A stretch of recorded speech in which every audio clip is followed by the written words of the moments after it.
Mara Faris is a recognizable name and face in the Flesh and Blood community. Her trademark colored hair, for one, but also, of course, well known as a Dromai innovator and main.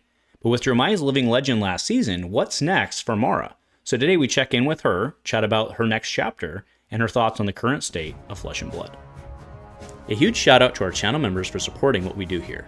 If you want to get involved with the channel and the Dice Commando community, please consider joining as a channel member. Remember, these videos are only possible with your support. You can show that support with a like, a subscribe, and by leaving us a comment and sharing your feedback. Community first, and go Commando. Hey there, my Flesh and Blood friends. Welcome back to Dice Commando, and a very special, go again, a fabulous cast, because we are here with the Empress herself. How are we doing this evening? I'm doing fantastic. I appreciate you having me on. I'm really looking forward to this. It's always a treat when we get to hang out. That's right. Last time we met or saw each other in person, I should say, was Queenstown. So it's been a spell, but lots happened since, and specifically to the point of the title of this. What's next for the Empress? What's next for Mara? And to be fair, I didn't mention your name because I just kind of was under the assumption that everybody knew who you were. But why don't you tell folks who you are and your whole history with Flesh and Blood? Sure. For anyone who doesn't know me, my name is Mara Faris. I am an artist / professional card gamer, I guess, which is still a weird title. I do custom original art and alters, as my main line of work. But have been playing Flesh and Blood, I guess, professionally, for the last year and a half now. I've got a pretty active Patreon that kind of helps support and cover a lot of my travel costs and lets me go and play cards for a living. So it's a pretty wild life. I love it though. Yeah. Well, and when we met in Queenstown, you were not too far off of your big win in the fall. And I guess that's what made you a professional card player technically, right? Was the big prize winnings, I suppose. But you had a really good story that you shared with me about how it changed your life. Yeah. So I'd kind of already started making some waves a little before. So we're talking about Pro Tour Baltimore, where I got second place. Was definitely like kind of the big banner moment. But even kind of before that, I'd sort of started making some waves. I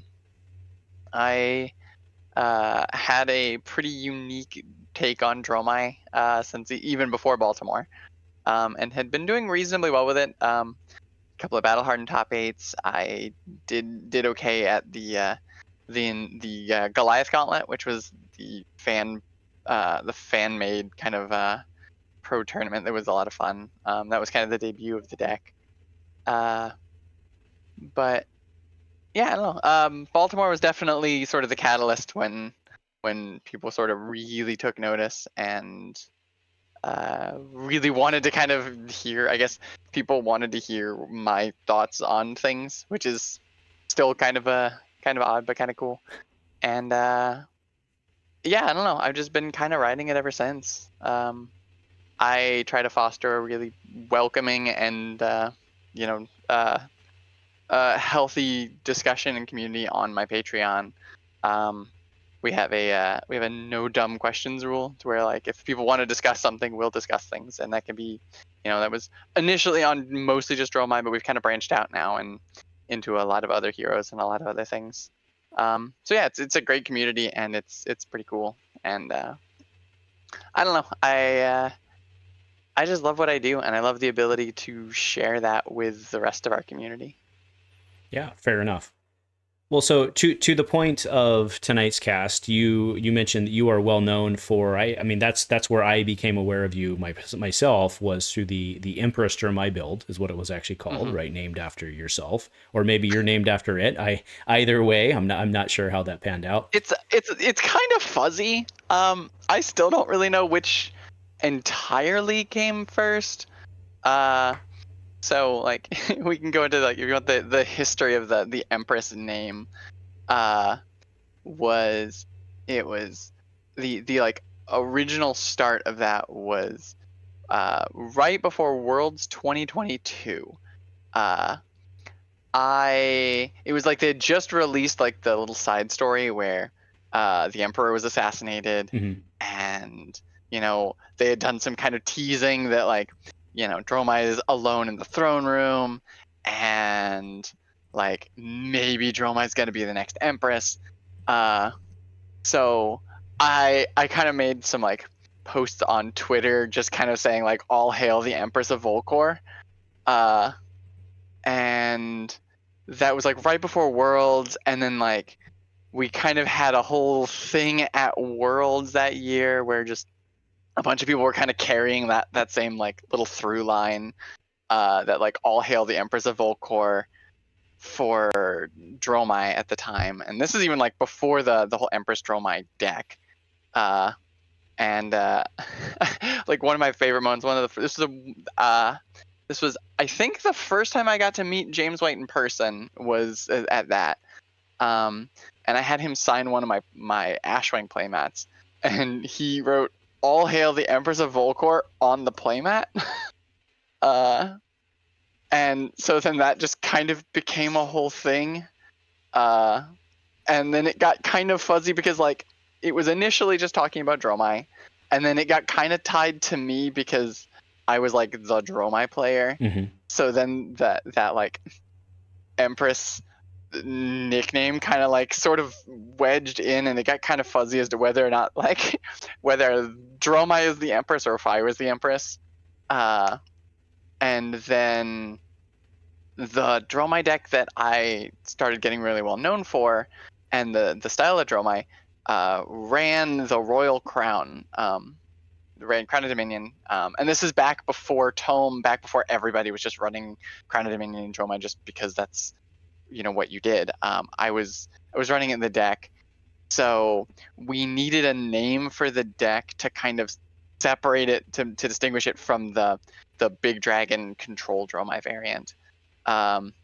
And so because we already had the kind of Empress moniker floating around, the deck just kind of became known as Empress Dromai. And just kind of ended up making things even more muddy as to like what the actual like definition and origins were. But I kind of just rolled with it. It's fun, and if someone wants to call you Empress, I don't think it's too hard. Yeah, fair enough. So to the point of why we wanted to talk, I'm curious now that Dromai's out, right? She's at least on. We won't say she's gone, but she's on. She's sleeping, right? She's sleeping beauty right now. She's on a quest to go prepare for the throne of Volcor. She's on sabbatical. There we go. So yeah. But while that's happening, what is next for Mara Faris? What is next for the Empress? However it may be. So it's still a little bit up in the air. I played Prism for a little while, and kind of thought for a while that Prism might be really where I go. Although you're talking so the yeah. Well, obviously the other one's gone, so that's a dumb question. Yeah. But yeah. So yeah, I was an original like old Prism main back before Dromai ever showed up. Prism was where I started. She was my first ever hero. And so I'd kind of just assumed that once Dromai left that I was just going to go back to Prism. Mm-hmm.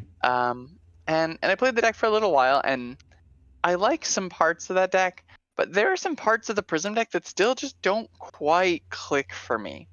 I like the Rapture kind of aggro plan that the deck can go into, but the more combo Vestige Arclight Sentinel loop kind of game plan, I don't know, it doesn't really quite gel for me as much.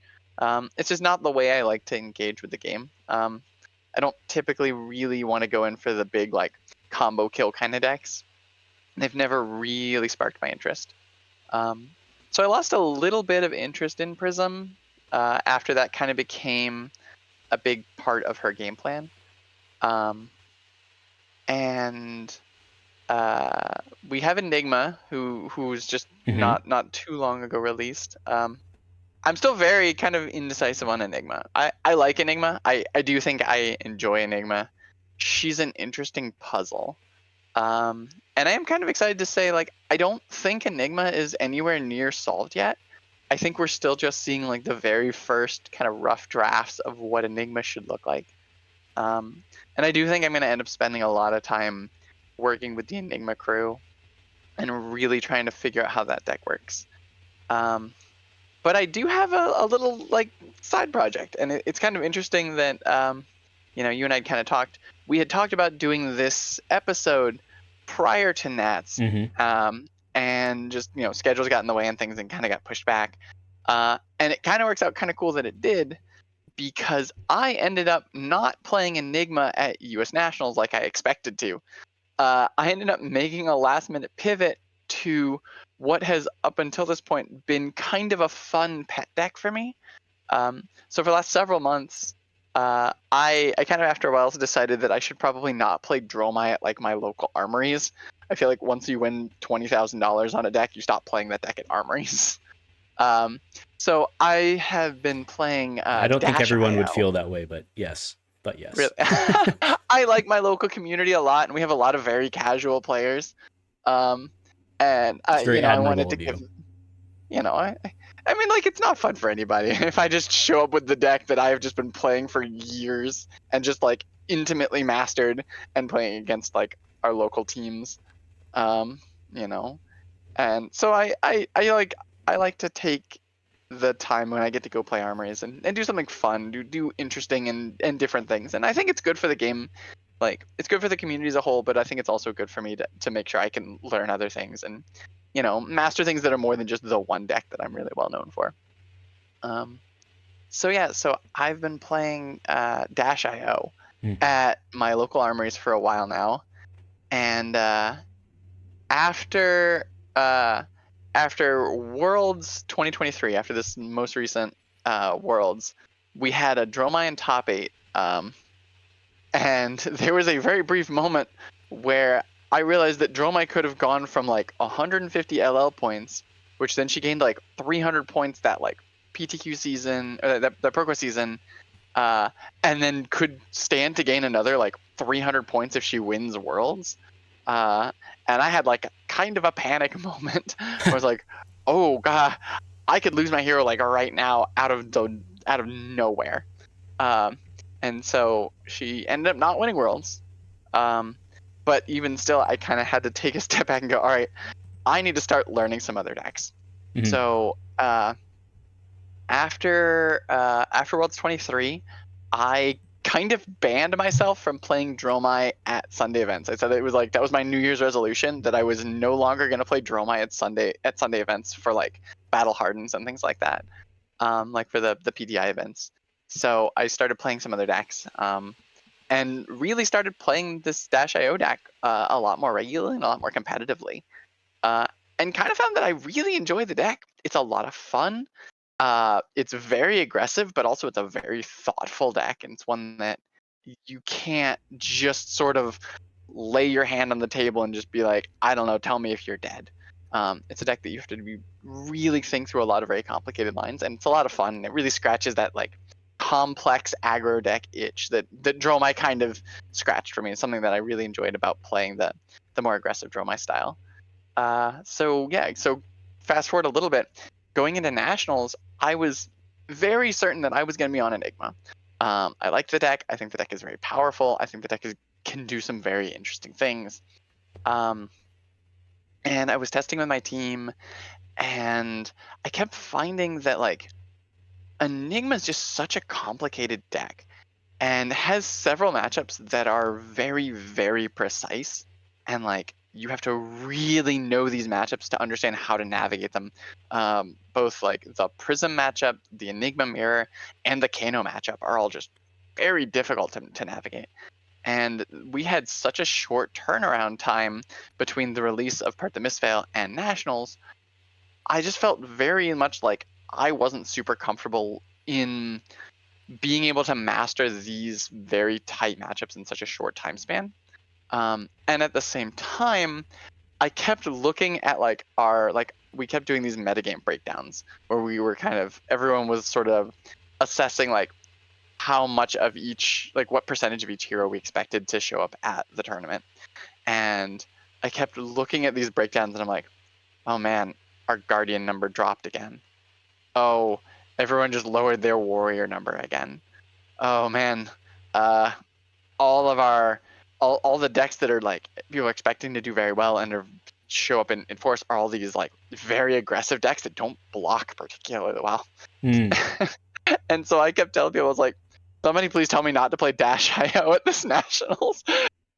Um, and I kept kind of joking about it for a little while because it sounded crazy to me. I was like, this is just like my little funsies pet deck. This is not a real competitive deck. But like the more I looked at it, the more I was like, no, this is a really good meta for Dash IO, and Huh. especially for this list that I run. That's very unique and very different than the standard max velocity tome Dash IO list. So I'm not trying And to draw any secrets out, but are we talking trying to land boom grenades because people aren't brocking? I mean, is that what we're talking? yeah, Or yeah, yeah, absolutely. It's not really secret anymore. I think I posted the list in Purple Chat a couple of days ago. Yeah, the deck is literally I cut all of the cutesy stuff. I'm not trying to like set up big max fees. I'm not trying to set up Tome of Fyendals into draw a million cards. The deck is just 9 boom grenades and a bunch of 4s. That's just kind of the whole deck. It's just payloads. very raw consistency. Like I just really wanted to do the thing that Dash IO does the best, and the thing that I think is the most powerful in Dash IO, and that is just playing boom grenades from the top of the deck and Heck doing a yeah, million damage with them. heck Um, yeah, I like it. yeah, it's a super fun deck, and I encourage anybody who's got at all any interest in the hero to check out my version of the deck. Um, if you want, I can even I can send you the deck list, and you can post it in the comments if you want to do that today. Yeah, we'll do that. Once this goes up, Awesome. I'm very happy to share it. I've got a lot more. I'm working on a an Dash IO guide right now. That's going to go up on my Patreon hopefully by the end of this week. To go a little bit more in detail on like how the deck works and how to play it and how to sideboard and things like that. But yeah, it's a lot of fun and it's a super great deck. And yeah, so anyway, I did make a last minute pivot literally the week before Nationals. I was like, all right, I did some more testing and just the deck felt great. And I locked in Dash IO less than like 7 days before we had to choose decks for Nationals. And ended the weekend 7-1 in CC and felt very good about my deck choice. My only loss in CC was to one of my own teammates who helped me with the deck and knew my deck list very well. So yeah, I felt very, very good about it, and I think there's a future for this hero. I think she's a hero that people don't really respect really a lot, that people kind of brushed off as being just inconsistent and not powerful enough. And I think there's a real chance that I may spend some more time really honing Dash IO, Hmm. in addition to my Illusionist game. So yeah, we'll see how that goes. That's still a little up in the air, but it Royal definitely Dash the deck IO, impressed me. Royal Dash Yeah. IO on the horizon, right? Only half kidding, actually. Might be something you pull out of your rear. So who knows? Yeah, actually, jokes aside, the Royal Hat's real good in Dash IO. It's like just barely not quite as good as just running Crown of Providence, but Hmm. it's when you know what the top card of your deck is, gold tokens are real good. So yeah, It makes sense. I did have to resist the urge of just registering Crown Dominion just so I could get the name. But yeah, I don't know. I think I may spend some real time working on Dash IO. In addition to Enigma, I don't think I'm gonna give up my Illusionist roots that quickly. I am still very interested in Enigma. Mhm. And I want to see how that hero kind of shakes out too. And Prism is still kind of there. Like I still like Prism, and if we ever get into a meta where I don't have to worry about playing like Arclight loops, which we may be in right now, like if someone can figure out like how to handle the brute matchup on Prism a little bit better, I think Prism is in a good spot right now too. Hmm. Right. Well, you mentioned your team, and that was it was funny because the big announcement actually came mere hours, well, not mere, but like about 8-10 hours before we were doing this. that you have swapped teams. There was Yeah. a horse trade made. Why don't you tell the folks? Yeah. So I was actually pretty excited. This is the other reason that I was kind of glad we ended up accidentally sort of delaying this get together, because the timing did work out very good. So yeah, I'd previously been on Wolfpack. Wolfpack and I went separate ways a couple of months ago. And I got approached by Team Ascent pretty much almost immediately after I'd made my departure from Wolfpack, and they had asked if I was interested in testing with them for nationals. And there's a lot of good friends of mine on that team. They're just a bunch of good people, so I was very happy to agree. So I spent most of my time testing for nationals, working with Ascent. And then kind of after nationals, we had a little powwow, and it was kind of this, we worked very well together. We meshed really well, and they extended the offer to be a full-time member of the team, and so something that I very happily accepted. So yeah, I'm actually really looking forward to spending more time with Team Ascent. They're just an absolutely amazing group of people. We've got a lot of talent on that team. And most importantly, I feel like it's a team where everybody really felt like we were working the same goal. Not a lot of like ego-driven testing. It was just a lot of everybody kind of wanting to improve together, and I was very happy to be a part of that. So I'm very excited for this, and I think the future looks bright. Oh, awesome. So do you have to fly up to Chicago and get your Min-Max Games tattoo on your left buttocks? Is that the Oh gosh. Is that the way it goes? They have not instructed me about when and where for the Min-Max tattoo, but I'm sure that'll probably be coming in the next few months. Well, maybe it's one of those things where they roll up a black van outside and take you up there. Oh. Yeah, that probably makes sense. Yeah, fair enough. They'll have to find me first. I live kind of in the middle of nowhere in Virginia. Challenge issued, Team Ascent. Oh gosh. All right, all jokes aside, before we get into the creepy, we'll change that. But no, so this has been very interesting to think of you. I guess I wouldn't have picked you on -IO, excuse me. Not a lot of people did. Yeah, well, it actually makes kind of sense in that if you like the aggro play style with non-straight lines, so that makes sense. Mm-hmm. So based on what you saw, go ahead, please. Yeah. I was just gonna say I kind of laughed at nationals. I said that everybody kind of thought I was an illusionist main, but I was secretly just a 4-power attacks main. You mean you like math? I like math. Yeah. I like hitting people with breakpoints. Yeah. No, that makes sense. So after you've seen Nats, right, kind of one of the parting shots we'll talk about here, what is your take on the temperature of the meta, right? Not necessarily what the meta breakdown is. I mean, we're in the middle of Nats season as we shoot this, so anything you say today is going to get blown out of the water at the next weekend and so on, right? But what is kind of your take overall on where you think it's going to go and where you think it'll land? And then we have a BNS on July, I think it's 3rd or early July. July 8th, I think. 8th? Okay, fair enough. It's first or second week of July, either way. Early July coming out of this season. So what are your takes? I know I just threw a bunch at you, but what are your kind of mind spew thoughts? No, overall, I'm actually very excited to see where this meta goes. I think there's not a lot of question that Part the Misfail really shook a lot of things up.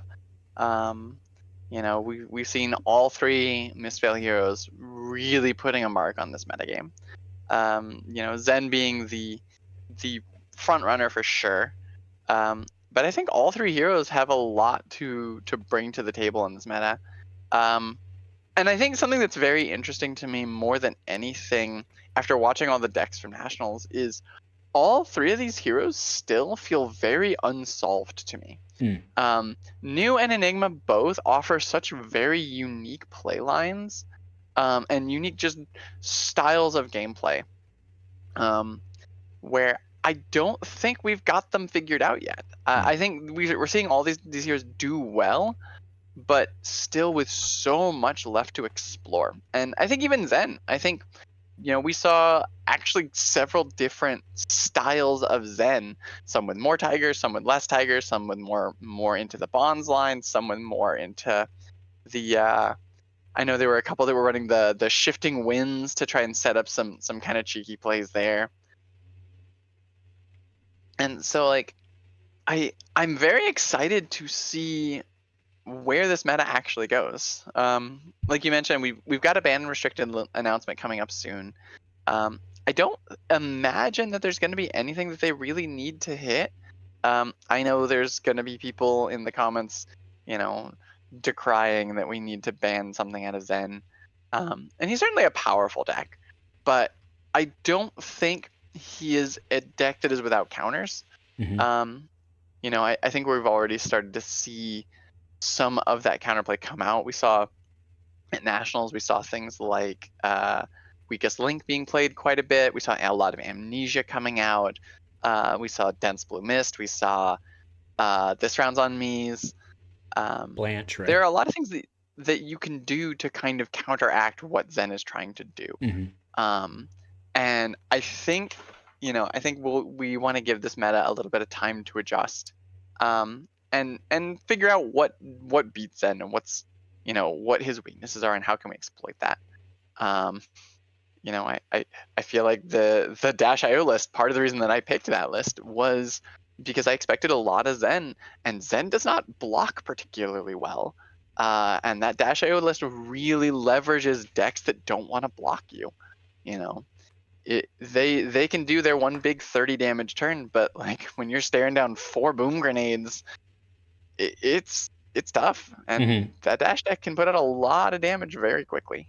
So I think I don't expect anything to get banned in this format, but I do expect people to adjust and adapt. And I think there's a lot of room for that right now.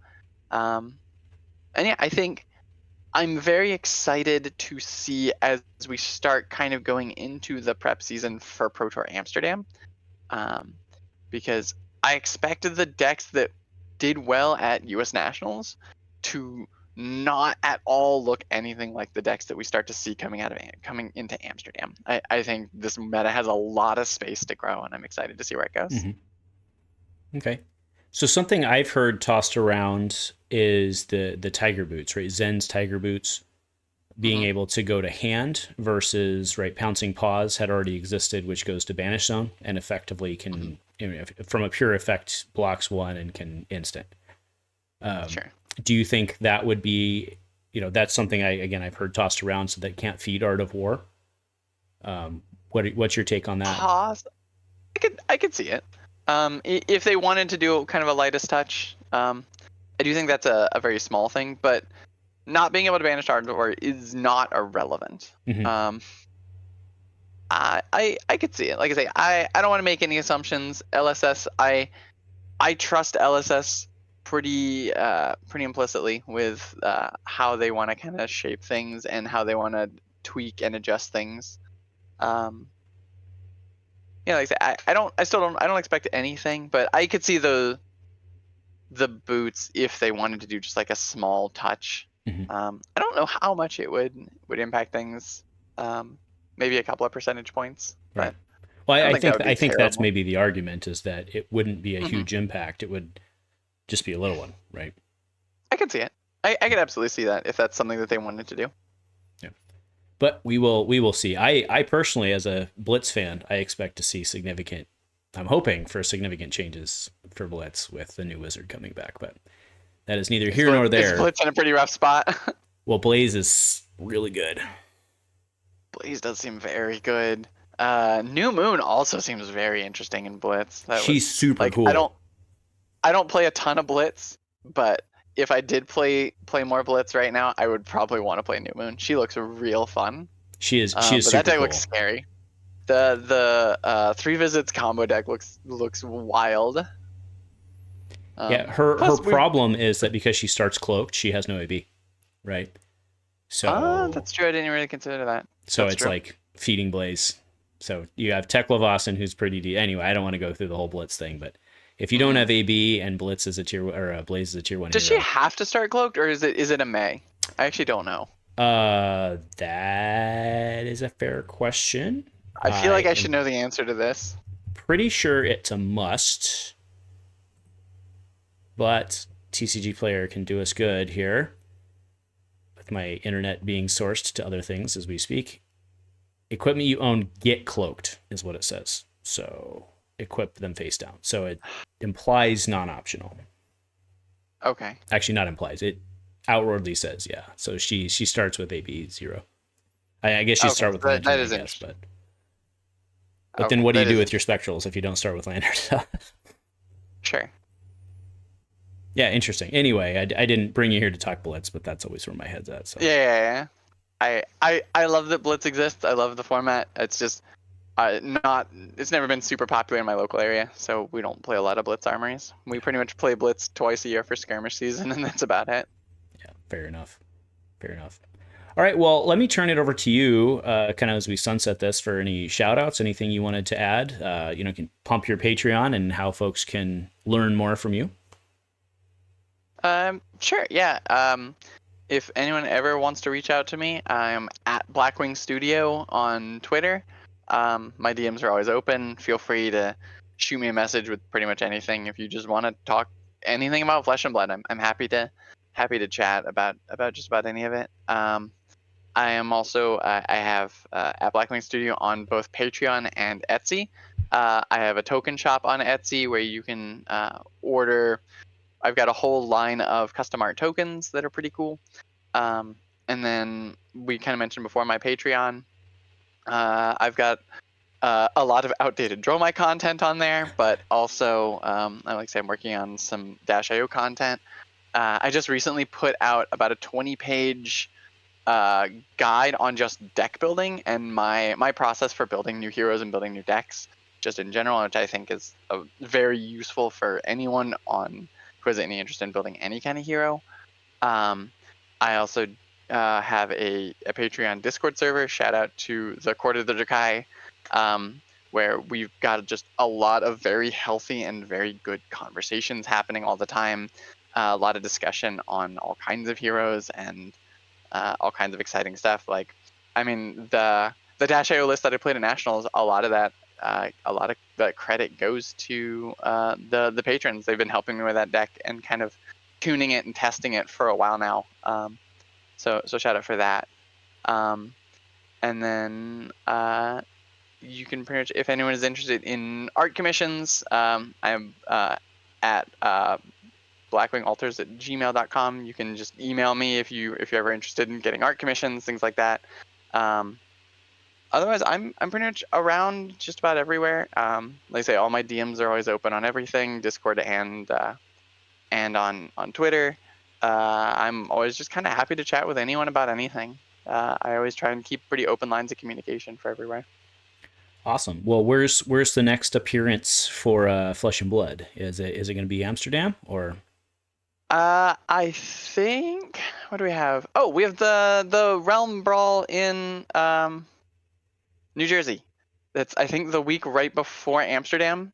Gonna be awesome. There's a Battle Hardened. There's a Realm 5K, I think. If anyone out there has never been to a Realm event, I strongly recommend checking them out. They are always an absolute blast. Keith and the Realm crew really go above and beyond for just great tournament experiences and all kinds of side events and extra things. So that's going to be a ton of fun, and I always recommend anyone check those out. Cool. Yeah, and if I am correct, I think that's actually a Blitz Battle Harden. I think that's like one of the few Blitz Battle Hardens we're seeing. I believe that is correct. So. Yeah. I don't want to quote. I don't want to be quoted on that, but I know the I can 5K fix it in easy, editing. That's a trick. Nice. Yes, it is.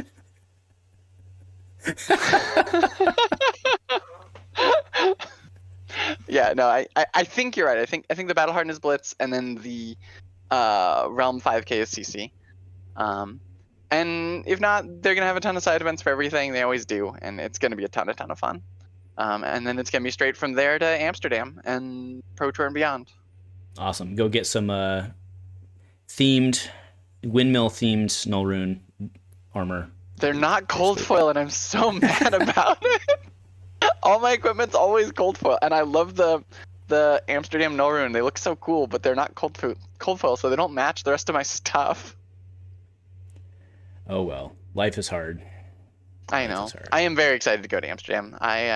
Prior to Flesh and Blood, I had never left the United States in my entire life. Barcelona was the first time I'd ever left the States, and then I got to go to New Zealand for the celebrational, and then I'm going to Amsterdam. This will be the third time I've ever left the country. That's very. I mean, yeah, that was one of the things that I will remember about you probably first and foremost is talking about how Flesh and Blood has changed your life and the impacts thereof. And that was a good. I will remember that conversation. The walking embodiment of play the game, see the world. And that's pretty crazy to me. Awesome. Well, my friend, thank you so much. It is super late your time. So I really appreciate you staying up late to accommodate. I'm still not going to go to bed for a couple more hours. I've not even had dinner yet. You said you're drinking tea, so put that caffeine in, I guess. Or maybe it's not caffeinated. I don't know. But I don't know. It's just sweet tea. I'm from the deep south. Oh, well, then it's a whole S-ton of sugar. But that's right. Mm-hmm. Y'all down there are immune, so. It's just sugar and tea water. I don't know. Fair enough. All right. Well, any other parting shots before we get out of here? Not really. Shout out to the Realm Games. Shout out to MinMax. Shout out to Team Ascent. Shout out to my patrons. Shout out to you for having me on the channel. And I don't know. Everyone just go have a great day. Sounds awesome. Well, you got to say it with me, Mara. Go Commando. Go Commando. All right.